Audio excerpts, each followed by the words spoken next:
Agora aqui embaixo, vamos ver. É necessário investir em educação. Olha o verbo. O verbo aqui é um verbo afirmativo. Ele está afirmando algo sobre determinado assunto. O assunto é investir em educação.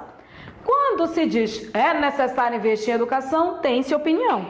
Como eu não digo de quem é a opinião, é de quem está afirmando. Quem escreveu isso é o autor. Então aqui eu tenho opinião, mas é a opinião do autor. Uma dica, eu podia ler.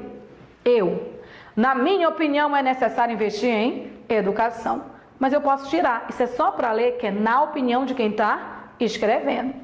E quando eu tenho a opinião do autor, a construção ela é feita em terceira pessoa, afirmando-se sobre o assunto. Nesse caso, eu tenho um fragmento dissertativo.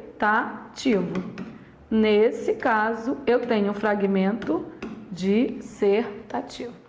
Esse fragmento é dissertativo. Ok? Agora olha aqui embaixo. Invista em educação. Presta atenção que esse invista é um verbo indicando ordem. Se é um verbo indicando ordem, você tem aqui um texto que é injuntivo. Ele não está interessado em te informar nada. Ele está interessado em te convencer. Toda vez que você tem um verbo indicando ordem, você tem um texto injuntivo. Ok? E aí eu tenho aqui, ó, o governo investiu pouco em educação. Quando eu digo o governo investiu pouco em educação, se eu analisar objetivamente, eu vou te dizer o seguinte, isso aqui é ou não é uma informação? É. Então, esse texto, ele está trazendo para ti algo novo, né? É uma informação. Então, esse texto, ele é informativo, tá? Ele está informando para você que o texto, que o governo investiu pouco. Então, ele é informativo. Só que o texto informativo, ele pode ter várias marcas. Como é que você vai saber com essa marca da informação? Pelo verbo. E aí a dica é você prestar atenção.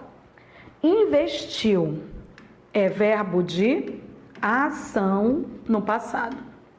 Investiu é verbo de ação no passado. Verbo de ação no passado possui marcas narrativas. Então, se eles perguntarem qual a marca ou qual a característica é narrativa. Se perguntar o tipo de texto, é informativo. Mas o tipo de texto informativo pode ter marca narrativa, ele pode ser informativo, narrativo, informativo, dissertativo, informativo, descritivo.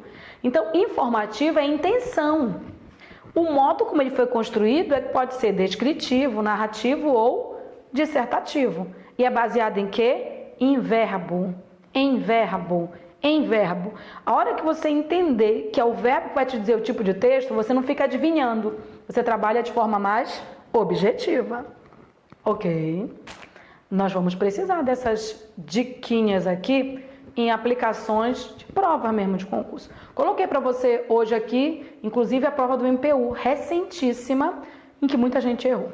Então, vamos lá.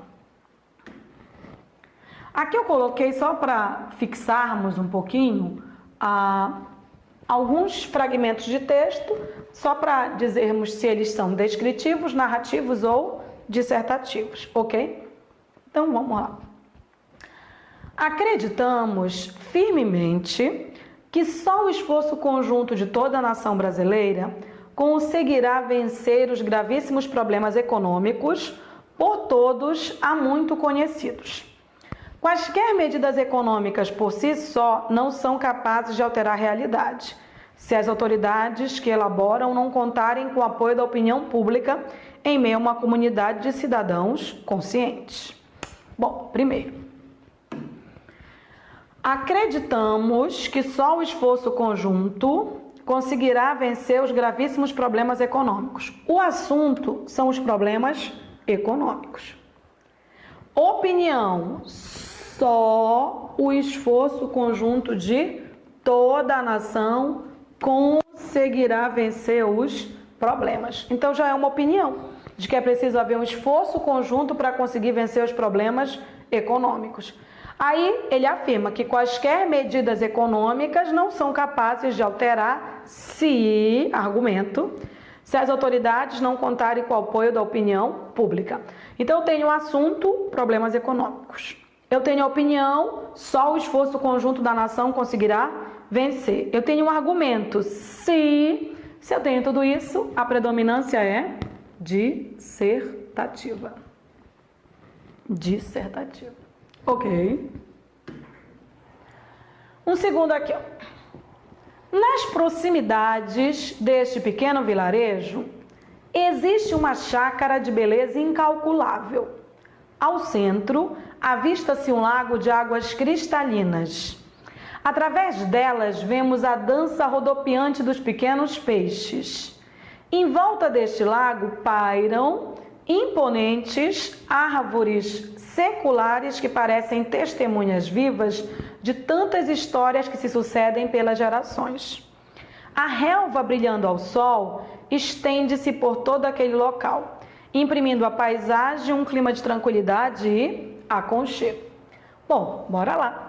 Nas proximidades deste pequeno vilarejo existe uma chácara de beleza incalculável. Ele já começa a dizer que existe a beleza incalculável da chácara. Ao centro, avista-se, avista-se, avista-se, avista-se. Isso aqui é um verbo que indica o sentido da visão. Ou seja, ele está me mostrando. Esse negócio que verbo que indica sentido. Avista-se um lago de águas cristalinas, característica. Através delas, vemos o mesmo verbo da visão. A dança rodopiante dos pequenos peixes. Em volta deste lago pairam imponentes árvores seculares, que parecem testemunhas vivas de tantas histórias que sucedem pelas gerações. A relva, brilhando ao sol, estende-se por todo aquele local, imprimindo à paisagem um clima de tranquilidade e aconchego. Bom, isso aqui é uma paisagem praticamente mesmo. Paisagem é predominância da descrição. E lembra, na descrição nós teremos verbos que voltam para os sentidos, como avista-se, vemos, teremos predominância de adjetivos. E o verbo, o texto é estático, ele não anda, não tem antes, durante e depois. É como se parássemos e ficássemos analisando uma paisagem. A intenção dele é mostrar aquela paisagem. Descritivo. Ok? Aqui você tem, ó. As crianças sabiam que a presença daquele cachorro vira-lata em seu apartamento seria alvo da mais rigorosa censura de sua mãe. Não tinha qualquer cabimento um apartamento tão pequeno que mal acolhia Álvaro, Alberto e Anita, além de seus pais, ainda tinha de dar abrigo a um cãozinho. Os meninos esconderam o animal em um armário próximo ao corredor e ficaram sentados na sala à espera dos acontecimentos. No fim da tarde, a mãe chegou do trabalho, não tardou em descobrir o intruso e a expulsá-lo sob os olhares aflitos de seus filhos. O que você tem que perceber? Tem que perceber quais são os elementos predominantes que você tem aqui nesse texto. Então tá. O primeiro momento é uma apresentação. Ó. As crianças sabiam que a presença daquele cachorro. Então está se apresentando as crianças, o cachorro. Em seu apartamento seria alvo da mais rigorosa censura de sua mãe. Então tem crianças, cachorro, mãe. Não tinha qualquer cabimento um apartamento tão pequeno que mal acolhia Álvaro, Alberto e Anita, além de seus pais, ainda tinha de dar abrigo a um cãozinho. Então, esse primeiro momento, ele cria um contexto em que mostra a mãe, as crianças e um cachorro. E aí começa a ação. Ó. Os meninos esconderam o animal. Verbo de ação no passado. em um armário próximo ao corredor e ficaram sentados à espera dos acontecimentos. No fim da tarde, a mãe chegou, verbo de ação no passado, do trabalho, não tardou em descobrir o intruso e a expulsá-lo, poxa, sob os olhares aflitos de seus filhos. O que você tem? Uso de personagens e uma sequência de ação, predominância narrativa. Ok? Aqui você tem mais um. Joaquim trabalhava em um escritório que ficava no 12º andar de um edifício da Avenida Paulista.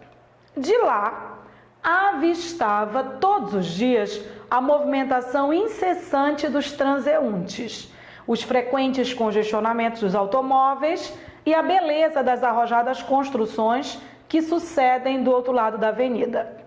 Estes prédios moderníssimos alternavam-se com majestosas mansões antigas.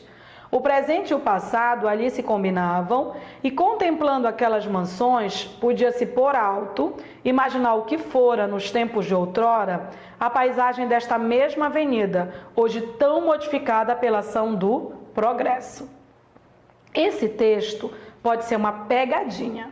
A pessoa começa a ver, olha, Joaquim trabalhava, personagem.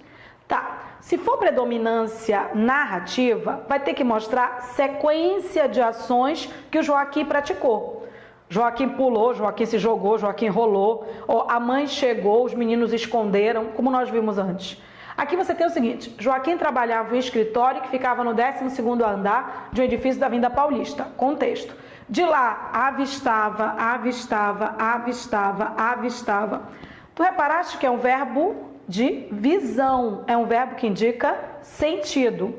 Daí em diante ele vai dizer o que ele avistava, o que ele via. Ele avistava a movimentação dos transeuntes, avistava os congestionamentos dos automóveis e a beleza das arrojadas construções. Estes prédios moderníssimos alternavam-se com majestosas mansões antigas. São mansões que são majestosas e que são antigas. O presente e o passado ali se combinavam e, contemplando aquelas mansões, podia-se por alto imaginar o que fora nos tempos de outrora, a paisagem desta mesma avenida, hoje tão modificada pela ação do progresso. O que você tem aí, na verdade, é isso aqui, ó. Avistava, contemplava, são verbos que indicam visão, um dos sentidos. E você tem predominância descritiva. Esse texto ele é descritivo porque ele mostra o que ele via lá do 12º andar. Ok? Então atentem para isso. Você tem mais uma aqui que é: dizem as pessoas ligadas ao estudo da ecologia que são incalculáveis os danos que o homem vem causando ao meio ambiente. O desmatamento de grandes extensões de terra, transformando-as em verdadeiras regiões desérticas, os efeitos nocivos da poluição e a matança indiscriminada de muitas espécies são apenas alguns aspectos a serem mencionados. Os que se preocupam com a sobrevivência e bem-estar das futuras gerações temem que a ambição desmedida do homem acabe por tornar esta terra inabitável. Então vamos lá. Dizem as pessoas ligadas ao estudo da ecologia que são incalculáveis os danos que o homem vem causando ao meio ambiente. Assunto: meio ambiente. Problema: danos que o homem vem causando ao meio ambiente. Aí o problema: o desmatamento de grandes extensões de terra, transformando-as em verdadeiras regiões desérticas, os efeitos nocivos da poluição e a matança indiscriminada de muitas espécies são apenas alguns aspectos a serem mencionados. Aqui você tem o problema. Os que se preocupam com a sobrevivência e bem-estar das futuras gerações temem, não é? Aí é uma opinião, que a ambição desmedida do homem acabe por tornar esta terra inabitável. Então veja bem, aqui você tem o assunto que é o meio ambiente. E aí você tem uma opinião de que os danos são incalculáveis, de que há o medo de que a ambição acabe por tornar esta terra inabitável, há o problema sendo apresentado, e uma opinião de que o meio ambiente está sofrendo, tá? Então aqui nós temos predominância dissertativa, temos um assunto e uma opinião negativa sobre esse assunto, ok? Nós temos aqui desses fragmentinhos mais um, e a gente tem depois algo maior, tá? O candidato à vaga de administrador entrou no escritório onde iria ser entrevistado. Ele se sentia inseguro, apesar de ter um bom currículo, mas sempre se sentia assim quando estava por ser testado. O dono da firma sentou-se com ar de extrema seriedade e começou a lhe fazer as perguntas mais variadas. Aquele interrogatório parecia interminável, porém, toda aquela sensação desagradável dissipou-se quando ele foi informado de que o lugar era seu. Primeiro nós temos o candidato, alguém, personagem. Entrou, verbo de ação no passado, verbo de ação no passado, verbo de ação no passado. Entrou no escritório onde iria ser entrevistado. Apresentamos a situação. Ele se sentia inseguro. Lembra, existe uma complicação, né? A complicação aqui é ele ser avaliado e ele se sentir inseguro. Apesar de ter um bom currículo, mas sempre se sentia assim quando estava por ser testado. O dono da firma sentou-se, verbo de ação no passado, com ar de extrema seriedade. E começou, tem todo um clima, ele está inseguro, há uma seriedade. Começou a lhe fazer as perguntas mais variadas. Aquele interrogatório parecia interminável, ou seja, estou aqui no suspense. Ele se sentiu seguro, estou esperando que ele nem seja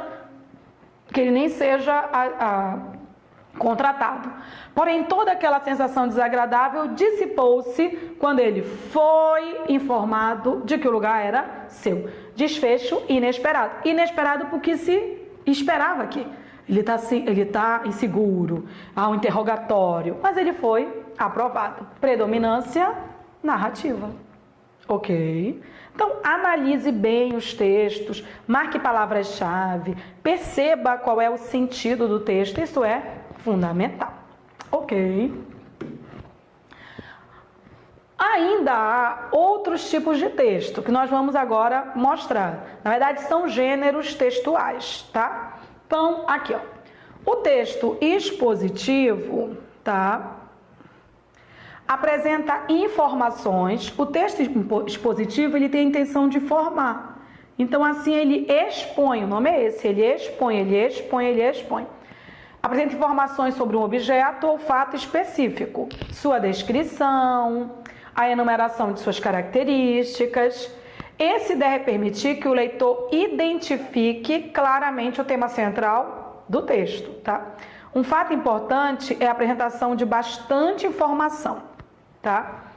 Bastante informação. Então, um texto expositivo, ele tem a intenção de informar, ele expõe, ele mostra. É comum, por exemplo, em sites por exemplo, site do TRE, site do TRT, site de órgãos, eles usarem textos expositivos, que são informativos, informando a respeito do órgão, qual o objetivo do órgão. Esse teor é expositivo, ok? Fábula, aqui é um gênero textual, tá? A fábula é uma narrativa figurada, na qual as personagens são geralmente animais que possuem características humanas, tá? Então ocorre uma personificação aqui, tá? Pode ser escrita em prosa ou em verso e é sustentada sempre por uma lição de moral, constatada na conclusão da história. A conclusão é sempre uma lição de moral. Tá? Na verdade, é uma narrativa figurada, né? Fala da cigarra e da formiga, mas está falando do trabalhador e do músico, né? Então, assim, essas fábulas, elas mostram animais, mas estão com características humanas. É um gênero, um estereótipo, tá? A fábula está presente em nosso meio há muito tempo e desde então é utilizada com fins educacionais. Muitos provérbios populares vieram da moral contida nessa narrativa alegórica. É uma narrativa alegórica, né? Como, por exemplo, a pressa é inimiga da perfeição. Esse provérbio, a pressa é inimiga da perfeição, vem da fábula A Lebre e a Tartaruga, né? Que conta a história de uma lebre que aposta uma corrida com a tartaruga e no final a tartaruga acaba ganhando. Porque a lebre dorme, porque então a ideia de que você faz as coisas com pressa e acaba não concluindo. E aquele que faz de forma sempre repetida, calculada, objetiva, por mais que demore, ele consegue chegar ao seu objetivo. Um outro provérbio que nós temos, tá?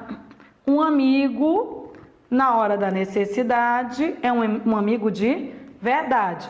Tirada da cigarra e da formiga, né? Seria a parte positiva da cigarra e da formiga, em que a cigarra, não é que só via cantando, na hora em que veio o inverno, ela foi se abrigar lá com a formiga, não é? Mas existe uns implícitos nas fábulas que nós precisamos perceber. Por exemplo, a cigarra e a formiga, ela também traz um juízo de valor de que a formiga é a trabalhadora e a cigarra, por exemplo, é aquele trabalhador informal, é um músico. E existe um preconceito contido na cigarra e na formiga. A ideia de que quem trabalha vai garantir o seu sustento. E quem vai fazer uma coisa diferente daquele trabalho formal como um músico, ele vai acabar passando necessidade. Não acho que é o que a Ivete Sangalo pensa, é ou não é?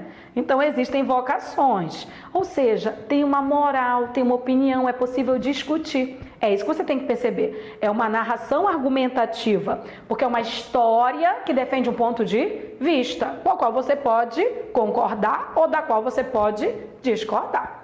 Ok? Fábula usa principalmente animais, é alegórica, porque ela usa animais, mas com características humanas, e sempre tem uma moral, um ponto de vista, do qual você pode discordar. Crônica. Hoje tem caído muito em textos de concurso crônica. A crônica é uma reflexão sobre o acontecido. Podemos dizer que a crônica, ela é um misto de texto narrativo com texto dissertativo. De texto dissertativo porque faz uma reflexão, então gera uma opinião, e o texto narrativo tem disso. De um texto dissertativo, de um texto narrativo porque é sobre o acontecido. Se ele vai falar do acontecido, o acontecido é o narrativo. Se ele vai fazer uma reflexão é o dissertativo. Então a crônica é um misto de dissertação com narração, ok? A crônica é um gênero que tem relação com a ideia de tempo. E consiste no registro de fatos do cotidiano. Inclusive essa palavra é uma palavra-chave em questões de concurso, tá? Fatos do cotidiano.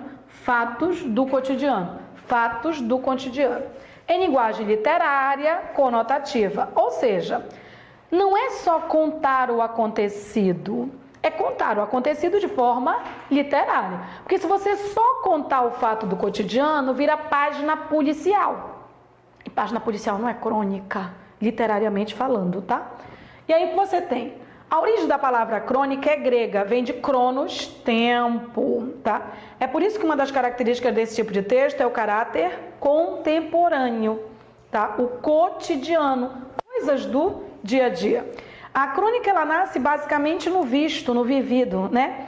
Um exemplo de crônica, você viu um fato, por exemplo, eu posso relatar algo que poderia ter se transformado em crônica, que é a reflexão sobre o acontecido. Em um desses 25 de dezembro, né, o pós-Natal, eu estava voltando da casa da minha mãe, que mora a uma quadra da minha, a um quarteirão da minha casa. Claro, eu fui lá buscar o RO, resto de ontem. RO de Natal é bom, né? Peru. E nós transformamos o peru do dia anterior, vira, não é, caldo, põe-se um tucupi, um jambu, mistura-se com arroz, vira bolinho. Eu vinha com um monte de vasilhas trazendo o meu RO. Quando eu vi na esquina, tem uma passagem entre a casa da minha mãe e a minha. é só um quarteirão, estava andando, e eu vi um morador de rua, embaixo de uma marquise, com uma vasilha de margarina grandona, tirando a comida. Eu pensei, olha, o RO dele é bom também hoje, RO de Natal, né? E aí eu via que ele tirava um pouco da comida da vasilha e colocava na tampa para dar para um cachorro que estava do lado dele. E eu pensei, nossa, esse homem que não tem o que comer, que depende da caridade alheia para se alimentar. O pouco que ele tem, ele divide com um ser que tem tanta fome quanto ele, um cachorro. Ou seja, ele tem solidariedade que falta a muitas pessoas. E aí eu comecei a refletir sobre o acontecido, de que a solidariedade, a caridade, pouco tem a ver com quanto se tem, mas tem a ver com a intenção de dividir. Eu não estou mais contando a história do morador de rua. Eu estou discutindo ou refletindo sobre a solidariedade. A solidariedade é uma ação que independe da condição social. Tem gente que fica querendo esperar ganhar na Mega Sena para ajudar os outros. E esse morador de rua já estava ajudando um cachorro sem ele nem ter objetivamente o que comer todos os dias. Ou seja, eu aproveitei um acontecimento, eu visualizei alguém ajudando um ser que tinha tanta fome quanto ele e dividindo o pouco que ele tinha e comecei a refletir. O que eu fiz? Uma crônica. Uma crônica é uma reflexão sobre o acontecido, ok? E é sempre um acontecimento, um fato contemporâneo. Então esse fato é um fato que você já pode ter visto também andando de um lugar para o outro. Olha, a crônica difere da notícia e da reportagem, porque embora utilizando o jornal ou a revista como meio de comunicação, não tem por finalidade principal informar. Então, por exemplo, a crônica, ela não vai te informar que tem um morador de rua que conseguiu uma comida. Não é isso que interessa. Ela vai, na verdade, fazer você refletir. Ela vai mostrar um morador de rua, nesse exemplo que eu te dei, dividindo o pouco que ele tem com um outro ser. E a partir disso, vai refletir sobre como a solidariedade pouco tem a ver com posse, tá? Desta finalidade, resulta que neste tipo de texto podemos ler a visão subjetiva do cronista, ou seja, o ponto de vista dele sobre o universo narrado. Por isso é um misto de dissertação, ponto de vista dele e narração. Assim, o foco narrativo situa-se invariavelmente na primeira pessoa. Por exemplo, eu contei que eu estava vindo da casa da minha mãe, que eu vi um morador de rua, que ele dividia a comida dele com um cachorro, para depois começar a falar sobre a solidariedade. É aí que nasce a crônica, ok? O que nós temos agora são duas questões, tá? De concurso público, que voltam para essa questão da tipologia textual. Então, elas não são interpretativas, elas são de tipologia. Tem um texto aqui, a gente vai ler parágrafo por parágrafo, mas eu quero ler o comando, tá? Vou ler o comando e a gente volta para ler o texto, tudo bem? Olha só. A questão é essa. No texto, que é o texto que nós passamos, eu vou voltar para lermos, tá? Detector de mentira por e-mail, predominam as marcas de um texto. Eu queria muito que vocês entendessem que aqui ele não está te perguntando o tipo de texto. Ele está te perguntando quais são as marcas. As marcas são as características. E as marcas eu consigo perceber objetivamente através de verbos. Então ele me disse, narrativos. Se as marcas forem do texto narrativo, são verbos de ação no passado, predominantemente. Se for dissertativo, são verbos afirmativos, gerando um posicionamento sobre determinado assunto. Se for descritivo, é predominantemente verbos de ligação e adjetivos. Se for narrativo argumentativo, um texto narrativo argumentativo vai ter verbo de ação no passado, mas vai ter que ter opinião para ele poder argumentar. Um exemplo de um texto narrativo argumentativo é a fábula. Ela tem verbo de ação no passado, mas ela argumenta, não é? Tá, para argumentar tem que ter opinião. Para ter opinião tem que perceber no texto qual o posicionamento do autor em relação àquilo. Ok.